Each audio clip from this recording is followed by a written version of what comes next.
शिवाजीदादा आढळराव पाटील या सभेत संबोधित करतील.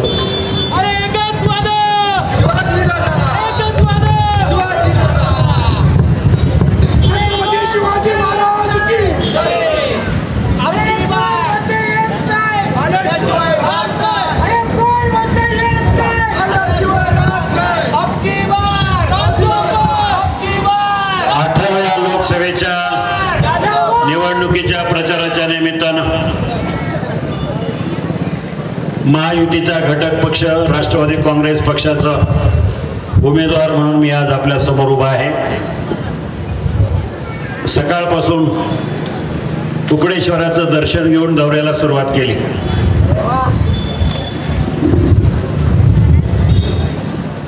निरगुडे या ठिकाणी आदिवासी विभागाचा प्रचंड असा भव्य मेळावा त्या ठिकाणी आयोजित करण्यात आला होता.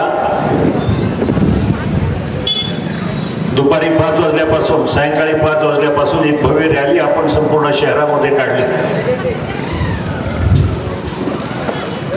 आणि त्या रॅलीला अतिशय भव्य असं भगवं स्वरूप या ठिकाणी आलं, तिरंगा स्वरूप या ठिकाणी आलं. अशा ह्या कार्यक्रमाच्या निमित्तानं व्यासपीठावर उपस्थित असलेले आपल्या तालुक्याचे लोकप्रिय कार्यसम्राट आमदार आदरणीय वल्लभ अतुल शेठ बेनके, माजी आमदार शरददादा सोनवणे, आमच्या भगिनी आशाताई बुचके, संतोष नाना खैरे,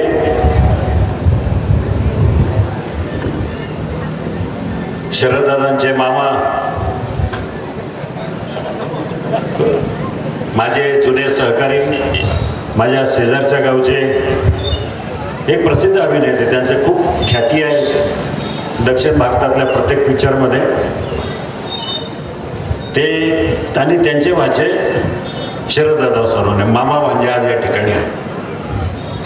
त्याचप्रमाणे व्यासपीठावर उपस्थित असलेले RPIचे तालुका अध्यक्ष पोपटराव राक्षे, त्याचप्रमाणे आमच्या महिला भगिनी जिल्हा निरीक्षक उज्ज्वलाताई शेवाळे, शहराध्यक्ष राष्ट्रवादीच्या वैष्णवीताई चतुर, BJPच्या नगराध्यक्ष राजेश्रीताई इंगवले, कविताताई छाजड, संगीताताई हांडे, अफसानाताई इनामदार, अल्फिया शेख, सना शेख, सईदा सय्यद, त्याचप्रमाणे आमचे तालुका अध्यक्ष पांडुरंगजी पवार, मार्केट कमिटीचे सभापती आणि आमचे सहकारी संजय शेठ काळे, त्याचप्रमाणे सगळे आमचे तालुका प्रमुख सूर्यकांत ढोले, समोर असलेले माझे सर्व बंधू आणि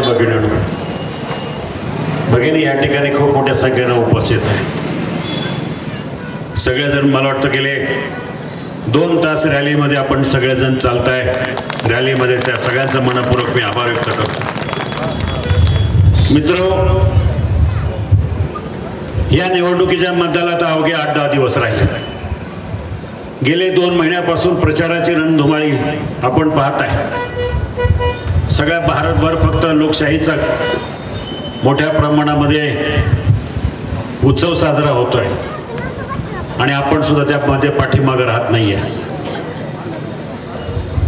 अनेकांनी आपल्या दिवसभर विचार मांडले, दिवसभर वातावरण पाहिलं, लोक काही म्हणू, पण मी तुम्हाला सांगतो, ह्या छत्रपती शिवरायांच्या पवित्र पुण्यभूमीमध्ये ह्या वेळेला चमत्कार घडणार आणि सगळ्यात जास्त लीड आम्हाला जुन्नर तालुक्यामध्ये मिळेल हे मी तुम्हाला ठणकावून सांगतो. कारणही तशीच आहे. कारण ही निवडणूक लोकसभेची आहे, ही निवडणूक देशाची आहे. ह्या निवडणुकीच्या माध्यमातून आम्ही आमचा देश कोणाच्या ताब्यात देणार आहे पुढच्या 5 वर्षासाठी हे ठरवणारी ही निवडणूक आहे. पुढच्या 5 वर्षामध्ये आपल्या देशाचं परराष्ट्र धोरण काय असणार ही ठरवणारी निवडणूक आहे. आमच्या देशाची अर्थव्यवस्था पुढच्या 5 वर्षामध्ये कशी चालणार हे ठरवणारी निवडणूक आहे. पण आता इथं वेगवेगळेच विषय चालले. भावनेला हात घातला जातोय, निष्ठेला विषय काढला जातो, स्वाभिमानाचा विषय काढला जातो. अरे निष्ठा ही तुमची तुमच्याकडे ठेवा. आज गरज आहे आम्हाला आमच्या देशाचं जगाच्या बाजारामध्ये जी प्रतिष्ठा आहे ते उंचवायची, आमची देशाची इकॉनॉमी सुधारायची, आम्हाला देशाचं जी अर्थव्यवस्था आहे जगातली ती 3 नंबरची अर्थव्यवस्थेवर आम्हाला जायचं आहे. ह्या प्रमुख गोष्टी आमच्या दृष्टीने. आज देशापुढची किती आव्हानं आहेत. गेल्या 10 वर्षामध्ये नरेंद्र मोदीजींच्या माध्यमातून हा नवीन भारत आम्हाला दिसतोय. 70 वर्षापूर्वीचा भारत आणि आता गेल्या 10 वर्षापूर्वीचा भारत याच्यामध्ये जमीन आसमानचा फरक आहे.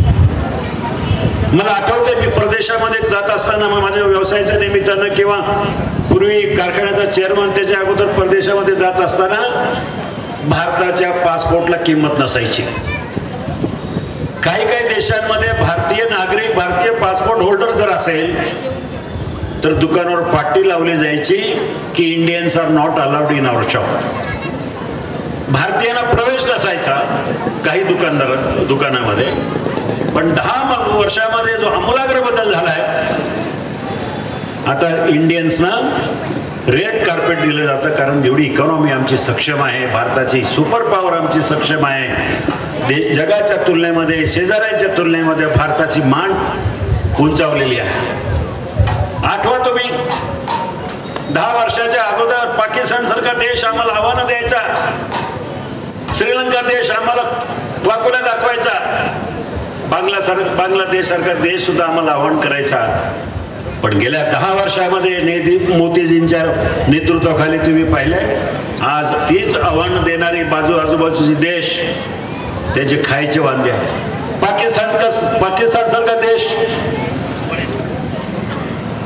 पाकिस्तान सारखा देश तिथं खायचे वांदे झाले तर रस्त्यावर लोक आले, 2 वेळचं खायला अन्न नाही आहे. श्रीलंकेसारखा देश, त्या देशाचं दिवाळं वाजलं आणि त्या देशाला संकटातून बाहेर काढण्याचं काम कोणी केलं असेल तर आपल्या देशाचे पंतप्रधान नरेंद्र मोदींनी केलेलं आहे. आणि म्हणून आम्हाला काय केलं नरेंद्र मोदीजींनी,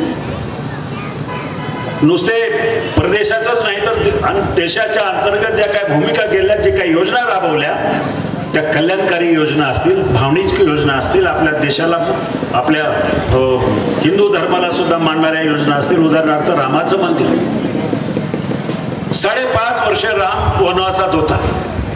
इतिहासामध्ये फक्त 14 वर्षच राम वनवासात होता, परंतु ह्या भारतामध्ये 5.5 वर्ष राम वनवासात होता. तिथं 550 वर्ष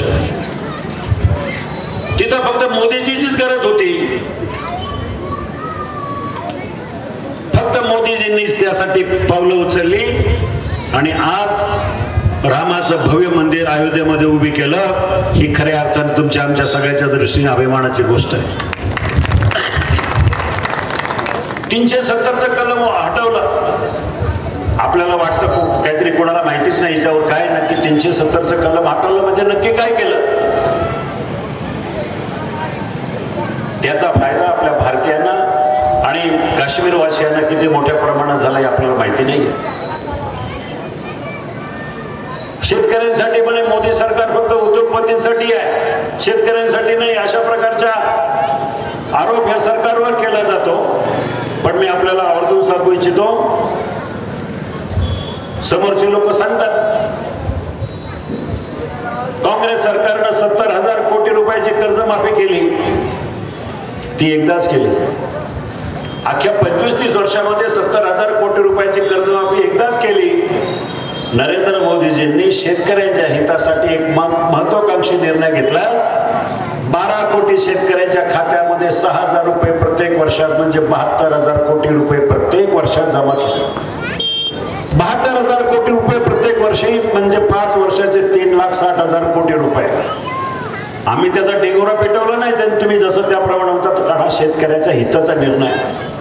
आज गोरगरीब शेतकरी प्रत्येक 12 कोटी शेतकऱ्यांचा हा निर्णय. तसंच महाराष्ट्रामध्ये सुद्धा हे काम आपण करू शकलो. आपल्या शिरूर लोकसभा मतदारसंघामध्ये मला जे पंतप्रधान कार्यालयातून आकडेवारी आली, ती आकडेवारीच्या अनुसार जवळजवळ 2.5 लाख शेतकऱ्यांना, 2,58,000 शेतकऱ्यांना हा लाभ जे 6,000 रुपये मिळतोय प्रत्येक वर्षाला, तो 2,58,000 शेतकऱ्यांना मिळतो. मोदीजींनी पाण्याची योजना केली, जलजीवन योजना. पूर्वी पाण्याच्या योजना तुम्हाला माहिती आहे, 10 लाख 20 लाख 50 लाख 1 कोटीच्या आतमधल्या योजना असायच्या. पण मोदीजींनी ठरवलं, केंद्र सरकारनं ठरवलं की काही झालं तर पिण्याच्या पाण्याची प्रायोरिटी ठेवायची. घर घर जल ही मोदीजींची योजना. त्या योजनेच्या अंतर्गत आपण जर पाहिलं तर 13 लाख घरामध्ये, म्हणजे आपल्या शिरूर लोकसभा मतदारसंघातल्या 1,78,840 घरांमध्ये नळाचं पाणी गेलेलं आहे. हे पूर्वी नव्हतं असं. ह्या सगळ्या योजना केल्या. स्वच्छ भारत योजना असेल, हे स्वच्छ भारत योजना जरी आपल्याला वाटत असेल की नुसतं काय स्वच्छ भारत, तर गांभीर्यानं ती योजना राबवणी, घरोघरी गावोगावी स्वच्छ भारत योजना राबवल्या. ह्या अशा अनेक योजना ह्या मोदी सरकारने केलेल्या आहेत. आणि म्हणून आम्हाला, मी राजकीय लोकल प्रश्नावर किंवा स्थानिक वादावादीमध्ये मला जायचं नाही. मी आज उभा आहे या लोकसभेच्या निवडणुकीमध्ये. माझा एकच उद्देश आहे की गेल्या 5 वर्षामध्ये आम्ही सगळ्यांनी चुकीचा निर्णय घेतला, चुकीचा खासदार निवडून दिला. मतदारसंघ 5 वर्ष पाठीमागे गेला. 5 वर्षामध्ये ह्या मतदारसंघाला केंद्रातून 1ही रुपयाचा निधी आला नाही. 1ही रुपयाचा निधी नाही आला. मला त्यासाठी काम करायचं. 5 वर्षामध्ये माझ्याकडे ठोस कार्यक्रम आहे. पुणे नाशिक रेल्वे मला पूर्ण करायची. त्यासाठी ह्या प्रकल्पाला नाही म्हटलं तरी 24,000 कोटी रुपये लागणार आहे.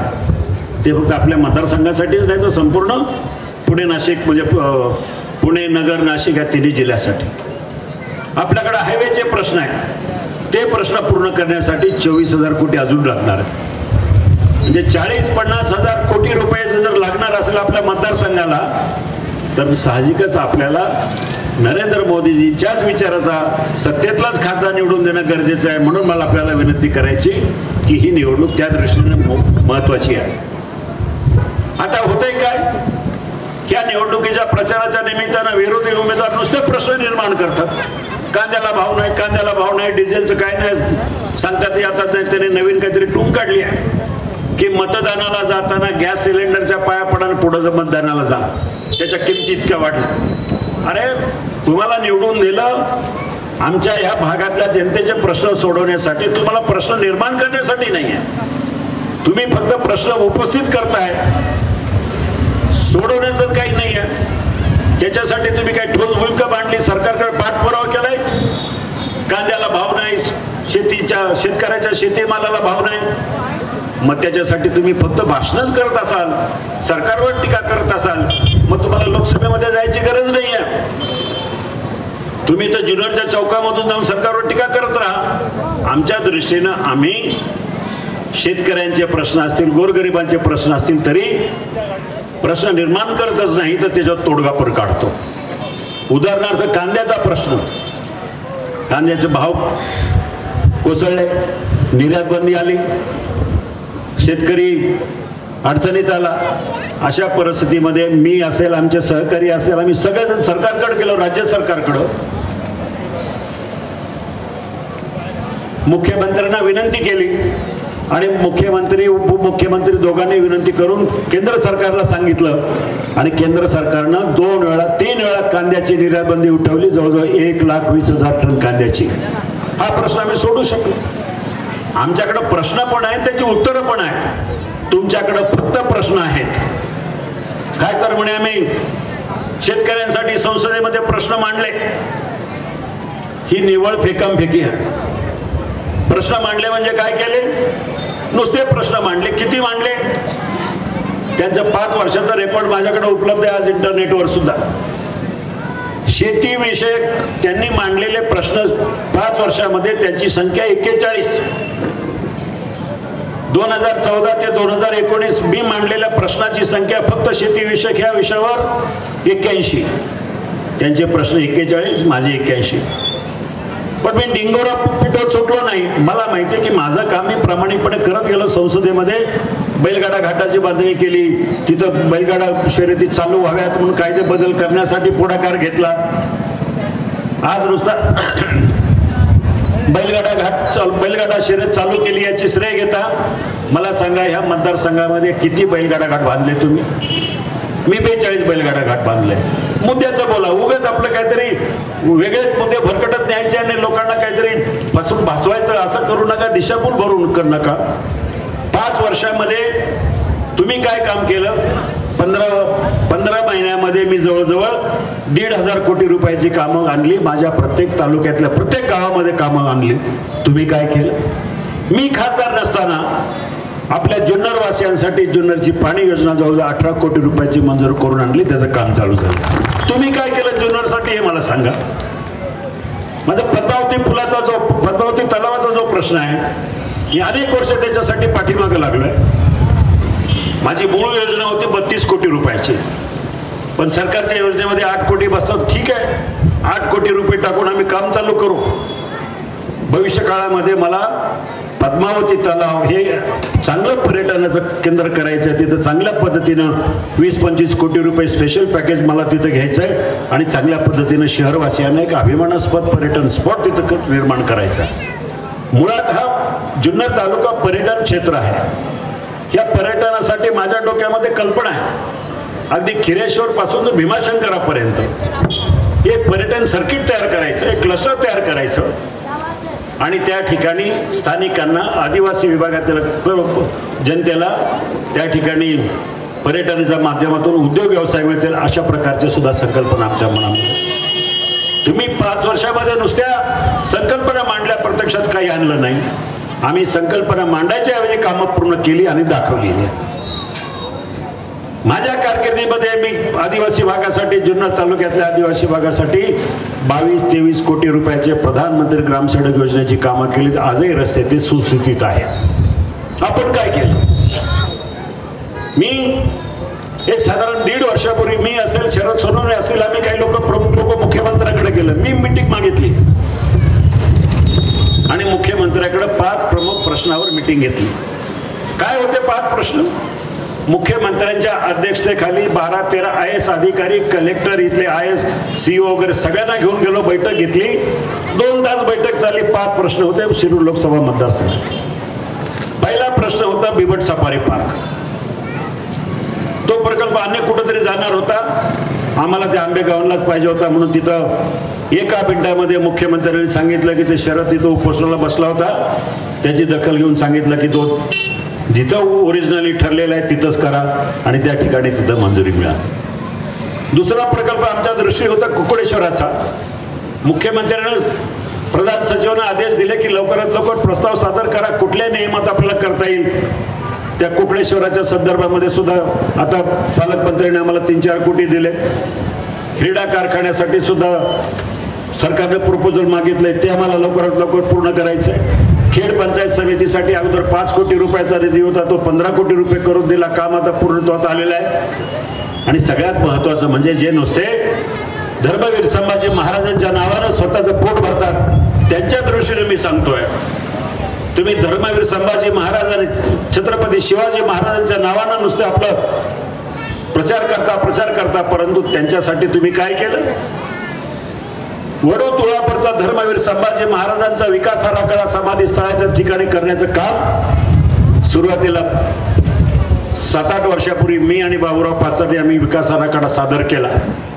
तो होता 150 कोटी रुपयाचा. दुर्दैवानं त्यांचा पराभव झाला, माझा पराभव झाला, त्यांचं निधन झालं. नवीन आमदार झाले, नवीन खासदार झाले. त्यांनी तो विकास आराखड्यावर फक्त 5 वर्ष नुसतं विकास आराखडा केला, प्रत्यक्षात काही केलं नाही. जेव्हा मुख्यमंत्री एकनाथ शिंदे विराजमान झाले, मी त्या बैठकीमध्ये विषय घेतला की साहेब, तो विकास आराखडा आता 250 कोटी रुपयाचा आहे, पण मला त्याच्यामध्ये सुधारणा करायच्या, त्याच्यामध्ये काही चेंजेस करायचे. मुख्यमंत्र्यांनी सगळ्या अधिकाऱ्यांना आदेश दिलेत की आढळराव सांगतील त्याप्रमाणे नवीन विकास आराखडा तयार करा, ग्रामस्थांना विश्वासात घ्या आणि 1 महिन्यात विकास आराखडा सादर करा. नवीन तो सुधारित विकास आराखडा सादर केला, तो 400 कोटी रुपयाचा. अवघ्या 8 दिवसामध्ये मुख्यमंत्र्यांनी त्याला मंजुरी दिली. देवेंद्रजी फडणवीसने त्याला मंजुरी दिली आणि गेल्या बजेटमध्ये सन्माननीय अजितदादा पवार आमचे राष्ट्रीय नेते, त्यांनी मंजुरी देऊन तो विकास आराखड्याचं टेंडर निघालं, काम चालू झालं. ही ताकद आम्हाला या सरकारने दिलेली आहे. वर केंद्र सरकार आम्हाला मोठे महत्वाच्या प्रकल्पासाठी नरेंद्र मोदीजींचे माध्यमातून आम्हाला या मतदारसंघाचा विकास करायचा आहे आणि राज्यामध्ये एकनाथ शिंदे असतील, अजितदादा असतील, देवेंद्रजी असतील, हे दुहेरी दोन्ही बाजूने आम्हाला विकास कामं करण्यासाठी ताकद मिळणार आहे आणि म्हणून मला आपल्याला विनंती करायची, या भूलथापांना बळी पडू नका. काही सांगतील, खोटा प्रचार करतील. आता समोरचा उमेदवार पराभवाच्या छायेत असल्यामुळं माझ्यावर बेछूट आरोप करायला जरी लागले असले तरी आजचं वातावरण पाहता ह्या जुन्नर तालुक्यामध्ये मोठ्या प्रमाणामध्ये आपल्या सगळ्यांची साथ मला मिळाली आहे. या जनतेनं ही निवडणूक हातात घेतलेली आहे. त्यामुळं येणाऱ्या 13 तारखेला कोणाच्याही दबावाला बळी पडू नका, कोणाच्याही भूलथापाला बळी पडू नका आणि फक्त घड्याळ्या चिन्हाच्या बाजूचं बटन दाबून मला विजय करा, एवढीच या ठिकाणी विनंती करून थांबतो. धन्यवाद.